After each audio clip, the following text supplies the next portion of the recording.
Okay, the job for today is to get the backhoe going and get it moved. It's been sitting on my neighbor's property for almost a year now, since we worked on the bridge last year and planted a bunch of oak trees. The backhoe broke down. We have a fuel problem, so we're trying to work on it today. I've replaced just about every fuel component on it, and it'll crank and run for about 20 seconds. Then seems like it runs out of fuel, it just dies. So we're gonna try and get it moved. I gotta get it off my neighbor's property. It's been making a big mess. It has a huge hydraulic fluid leak. If you look underneath it closely, you can see the ground is brown.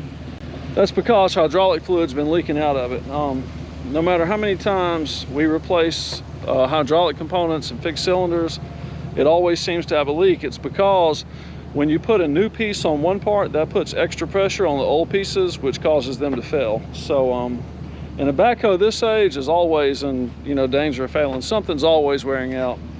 Anyhow, oh, this is a Cat 416C, which is a great backhoe. I love it. It's really a good backhoe, but it's always breaking. Anyhow, I got to get it going.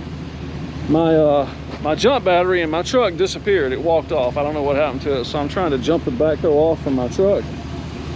Got my El Cheapo Valuecraft battery in there. When I opened my battery compartment door, wasps went everywhere. I had to go to the store and get wasp spray. So anyhow, we're trying to jump it off, got to get it moved. So today's the day I get to play with a hoe.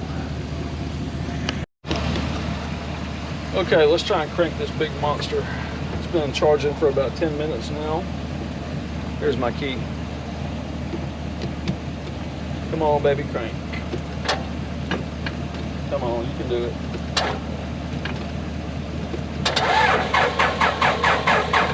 Come on. All right, let's go prime it.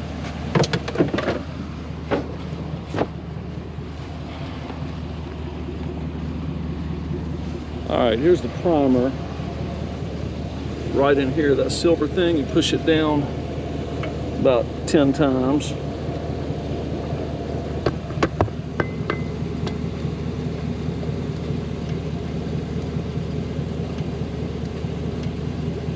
All right, and you give it a squirt of ether, which is go juice. So let's give it a little squirt. Got my starter fluid right here.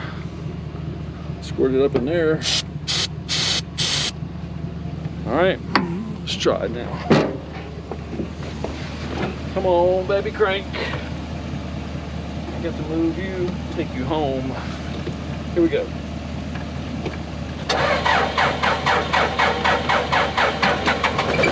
Oh yeah, there we go. Oh no, there we don't go. Come on, baby, crank. You hear that clicking? That's a starter. That's a starter clicking. It doesn't have enough power to crank. So we're gonna let it charge for a few more minutes. This is really making me angry.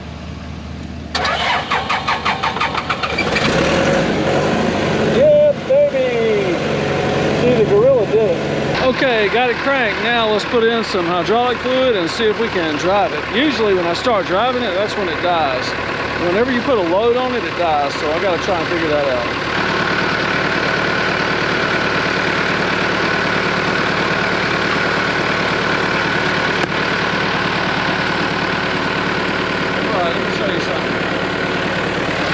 So your hydraulic fluid goes in up there. You got a little glass right here. It's hard to see. There's a max and a min.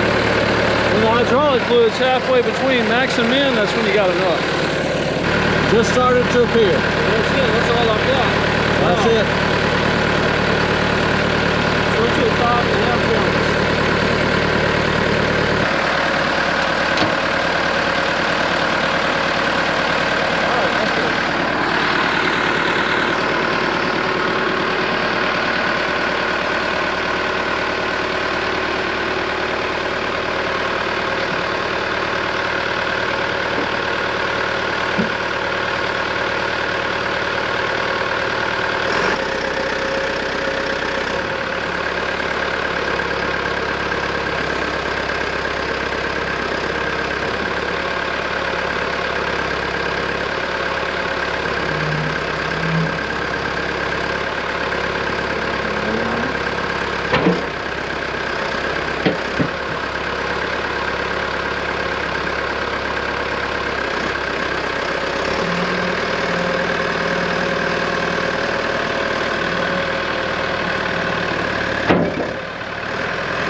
Okay, I'm so happy. This the backhoe has not run an entire year. All right, baby, let's go. This is a miracle. Every time we drive it, it runs for 30 seconds and dies. We haven't done anything to it. We just let it sit for a year. Maybe it just needed a break. Well, the backhoe got that far and it died. It was way up there, so we drove it down there, coming over to the bridge, and it died. But it ran for probably 20 to 25 minutes with no problem. All right, here's an update on the bridge. A little over a year later. Let's see, it's 14 months after we did the work. I never did come back and do anything on this side. I just haven't had time to. I made my mind up that sometime this summer, I'm gonna hire someone to come in and probably dig all this out and put either a bigger culvert here, or we're gonna build a bigger metal bridge here, one of the two. So I didn't come back and do anything here. That culvert pipe down there is just not big enough. And I just haven't had time to. I've been so busy over the winter and all last summer. But here's the bridge, it's still here. The wall is still standing. I should have called this video The Wall 1 year later. Anyhow, the wall's still standing, doing great. Everybody said this thing's gonna collapse, but it's really solid. If you go down and look at it from down in the creek, it's really solid. But we've had a sinkhole appear, which was not unexpected, right here behind the wall. So I've got to fill in that sinkhole, which is why I brought that big yellow beast over here. And this sinkhole goes all the way down to the bottom, so I could stand in that and you know, just my head wouldn't even come up to the top of the bags. So anyhow, I'm gonna hook up to the bridge. We're gonna drag it from here back out in the pasture. We're gonna put a bunch more dirt on here, clean up some of this debris. Oh yeah, and water. Let me see if I can find a good spot to show you. Water covers this bridge, or this crossing, every year. And a lot of people have said there's no way that much water comes across here, but there is. Let me show you. Water coming down through here gets up to the top of this cattle panel right here. That thing's called a cattle panel. Some people just call it a cattle gate or whatever.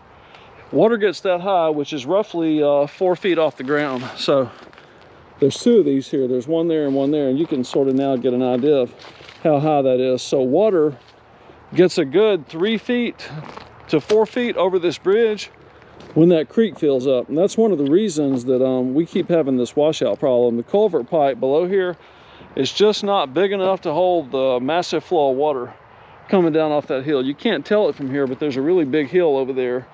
There's a couple of ponds, there's 3 or 4 streams that meet up, and just a flood of water comes down through here. And every year, this hole over here gets deeper. That's like the size of a swimming pool, and it's about 6 feet deep. So anyhow, I got to do something about it, but not now. I think I'm going to have somebody come in and just dig all this out and redo it. But last year, because of COVID, we couldn't get anybody out here to work. We couldn't even get materials. I couldn't get gravel. I couldn't get a load of concrete, and that's why we did all this. But now that COVID, I think everybody's got used to COVID and realized it's just going to be here forever. We're just going to have to deal with it. People are going back to work, so I've made a couple of calls, found some folks who said, yeah, during the summer I'll come out and put in a new culvert, a bigger culvert to build a bridge. So we're going to do something like that. But for now, let's move the bridge out of the way so we can put some more dirt here. I've checked everything I can think of to check, put on new fuel filters, new fuel lines, new primer pump, everything. We got plenty of diesel, got plenty of hydraulic fluid, we got everything. I don't know what's wrong. It ran great for 25 or 30 minutes, and then it just quit running. So I can crank it up and it runs for a few minutes and then it dies. I have one suspicion. I suspect that this right here is the problem. That's a temperature sensor. I think the wires are broken, and I've repaired that before and that never made a difference in the way it ran, but I suspect that is the problem. I think the backhoe thinks that it's overheating because it can't read the temperature coming out of the sensor. So I'm gonna go uptown, get wire and soldering iron and stuff and whatever I need to fix it. We're just gonna work on fixing that. So here we go. I feel like a hamster running on that hamster wheel just as fast as I can, and I'm not getting anywhere. Okay, so this wiring harness and the cables that go into it should go onto this. So I'm certain that's a problem. I believe the Backhoe thinks that it's overheating. So that's a temperature switch that I put in last year, and these wires were hooked up, and I don't know how they got torn. But the radiator water comes from this big hose down in here, circulates through the engine block. So that's a temperature sensor. I said switch, it's a sensor. It connects to this wiring harness. This wiring harness also has two wires that hook right here into the fuel injector, which is what this thing is. Your fuel comes out of the fuel filter into the injector, or into the pump. This is like a pump. And then you have these other lines that come out, and they go to each individual cylinder. See these? That's a cylinder right there. So you have fuel that's put directly into the cylinder. So I think that these wires are pretty frail. That may be a problem. This is definitely a problem, but I need to track where this wire goes to, because this is not long enough to fix. I really need to replace this cable altogether. So let's see if we can figure out where it goes. It goes back up into the cab somewhere. Okay, let's strip these wires. First, this is a pain in the butt. It's a really difficult place to work in. Almost can't get to the wires. Okay, if you're using a, this is called a pencil torch. Some people call it a butane soldering iron. There's a lot of names for it. It has a flame that comes out of the tip. So if you're using something like this around a piece of machinery, like a backhoe, a tractor, a bulldozer, whatever, hydraulic fluid is very flammable. So be careful how you use it. Don't get it anywhere near surfaces on the engine that look like they're wet or greasy, because you could set fire to the whole thing. Okay, got new connectors on. I'm trying to tape everything together so it will won't short out on the chassis of the backhoe. Then we'll get everything plugged up. That's not a perfect tape job, but it'll do for now. I'm going to actually buy a new wiring harness, put a new wiring harness on this. I just need to get it running for today.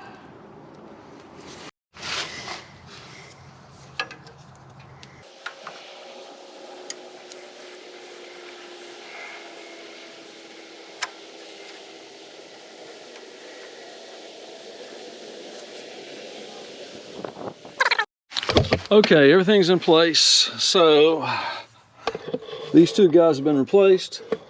Two new connectors have been put on right here on the fuel injector pump. So let's crank it up.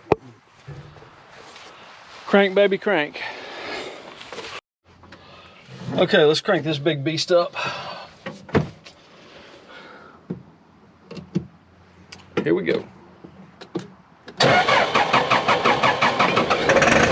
Yeah, buddy. For all of 1 second. All right, let's do it again. Come on, crank up, buddy. There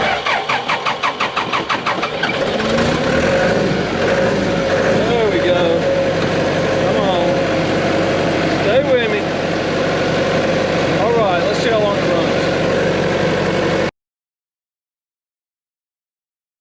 runs. This is another example of what pigs will do. This entire plot was planted, 2 acres, and pigs did this. How long did it take? About 2 nights. Tore up this entire plot. And it's got to be, what, about 500 feet long? Maybe 500-600 feet long. That's all pigs. Notice there's an electric line right here, electric fence. The electric fence does not stop wild hogs. They come right through, tear up everything. And the plot is surrounded by electric fence. It's on both sides, other side and this side, about 1 foot off the ground. They go right through it. Some places this looks like it's dug up almost 1 foot deep. And this is what, about 1.5 acres, something like that. Hogs have done all this. They've torn all this up. And this was nice green grass before hogs moved in. And they're better than any tiller. They will tear up your property. That's why you got to control your hogs. Unreal. So this is the way that you handle wild hogs. This This fence or this trap is put here by the USDA, United States Department of Agriculture. And this is called a big pig trap. And the way it works is there's a camera around here that watches the trap. You know, there's two gates on the trap, one on this side, one on the other side. The gates are suspended in the air. So there's a solar cell that powers this hog eye camera system, and it watches this trap. And then a man's got a app on his phone where he can watch this camera real time from anywhere in the world. And so the camera will alert him when hogs get in the trap, and he can remotely drop these doors to trap the hogs. That's about the only way that you can handle wild hogs. You have to trap them somehow because they go in the woods during the day, they come out at night, they're nocturnal, and they can sense you coming, so you can't really sneak up on them. So the best you can do is trap them and try and control the hog population. Otherwise, they'll destroy your land. So what you do is you spread bait in here for the hogs. They come in at night, they eat it. It's like something that attracts them. They just love the smell and the taste of it.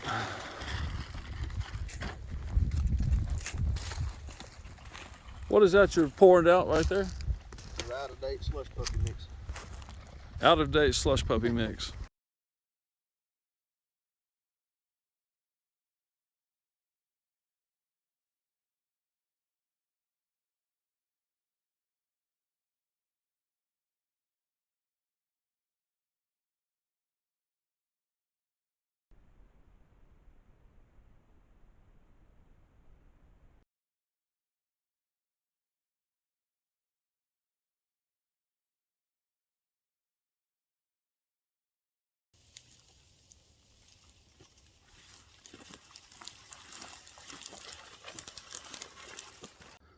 See the deer?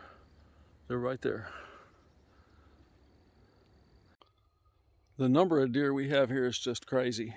I put this tree in the ground a few minutes ago. Don't even have it planted yet. I've just got the pot sitting in the ground. I had to go up to the truck and get some stuff. By the time I got back, I was gone maybe 20 minutes. By the time I got back, there were already 3 deer here sniffing. And I guess they were trying to eat the leaves off the plum tree. So that's why I got to put this cage around it that I just brought down here. So I'm going to put it in the ground, put the cage around it, set up a camera, and next weekend we'll see what's coming here trying to chew on my tree.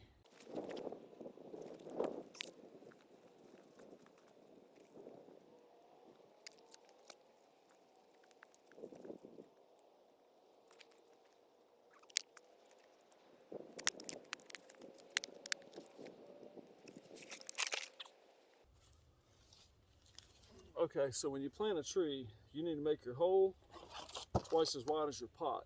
Now my hole's not twice that wide, but it's wide enough.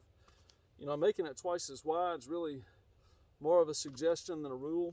You need to make it big enough where you can pack loose dirt around the tree. So, and the top of the tree, the base of the tree needs to be level with the ground, pretty much.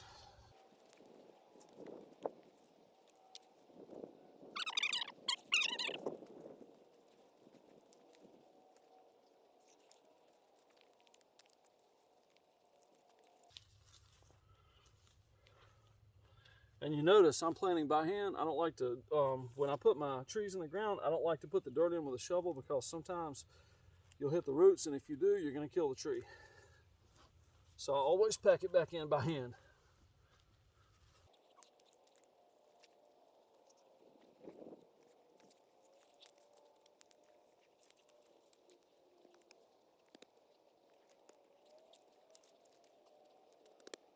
All right, let's put the cage on it. Okay, here's Mr. Tree. Beautiful plum tree. So what I'm going to do now is set the cage up around it. Keep the deer and other critters off of it.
Okay, tree's planted, the cage is up.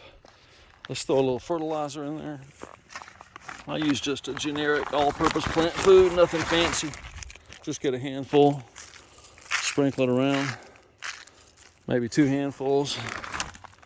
Don't overdo it, because a new tree is trying to establish roots. You will shock it, so just a little bit, that's all you need. So, the tree's in, I got a couple of poles catty cornered to try and hold the cage. Usually you bring a thumper thing and you put the poles on the corners and you thump them down in the ground. I forgot to bring it, so I just put the poles like that. So that'll do. Hopefully that'll protect the tree till next weekend. I'll come back and I'll bring 2 more poles and I'll put rigid poles at all 4 corners of the cage. So that's the tree. Thanks for watching. Pigs are right here. In this video clip, the drone is about 150 feet high, and as it starts descending, the hogs will start running away. Hogs are two-dimensional. They'll look front, back, side to side, but they don't look up. So they don't know what it is, but they hear an unnatural sound, and that's enough to spook them. So there's 3 groups of hogs in this field. There's a group in the very center of the screen, a group on the right side, and there's another small group on the top right side of the field. You can see now the hogs in the center of the screen are running to the wood line. That's because they hear the drone motor. They run into the wood line and then come back out.